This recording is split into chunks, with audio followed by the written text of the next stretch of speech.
जय हिंद साथियों। तो आज हम लेकर आए हैं क्लास 8 इंग्लिश का ओरिजिनल पेपर। और इस पेपर में आप लोगों को सबसे पहले लिखा है student name, class roll number, school name और ब्लॉक नेम भरना है, और कस्टमर नेम भरना है और डिस्ट्रिक्ट भरना है। ठीक है, ये सब आप लोगों को भर देना है, यानी क्लस्टर नेम भरना है। ठीक है, क्लस्टर नेम। अगले अब प्रश्न की ओर बढ़ते हैं। प्रश्न लिखा है tick the most appropriate option, यानी करेक्ट ऑप्शन को क्या करना है, सही जो ऑप्शन है उसको टिक लगा देना है कि राइट आंसर क्या होगा। लिखा है कि to save the planet for future generation. तो इस प्रश्न का राइट आंसर होगा C, recycle the waste materials. दूसरा प्रश्न लिखा है कि the speaker is greater to, तो express the thoughts and feelings. Right answer हो जाएगा ऑप्शन ए। अगले प्रश्न की ओर बढ़ते हैं। प्रश्न संख्या 3 नंबर लिखा है कि the title of the poem my land does not indicate, यानी क्या इंडिकेट नहीं करता है। तो ए डल एंड कोल्ड लैंड, यानी कि सी राइट आंसर होगा। अगला प्रश्न है चौथा प्रश्न लिखा है कि the poet of the poem the recycle rap is, यानी कि बताना है कि द रिसाइकिल रैप के कवि कौन है। तो जॉन फोस्टर है, राइट आंसर ऑप्शन ई होगा। अगले प्रश्न की ओर बढ़ते हैं। प्रश्न संख्या 2 नंबर प्रश्न लिखा है कि right the compound word in space given below, यानी कि एग्जाम्पल देकर समझाया गया है कि जैसे होमवर्क है और नोटपैड है।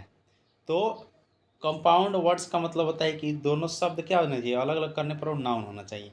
तो जैसे में दिया गया होमवर्क, नोटपैड, ये दो हो गया। उसी तरह से 4 को एग्जाम्पल दे देना है।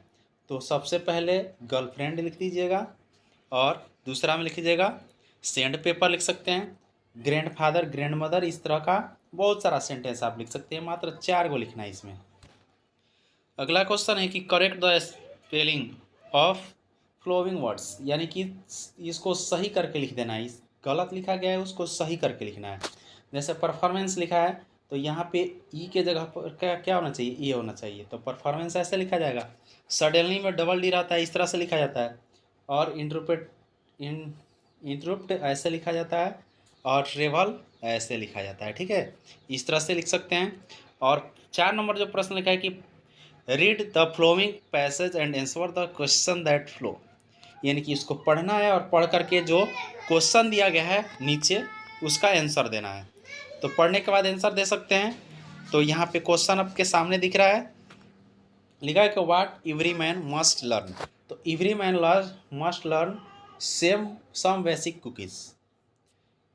2 नंबर लिखा है कि नेम सम फेमस इंडियन चेफ्स।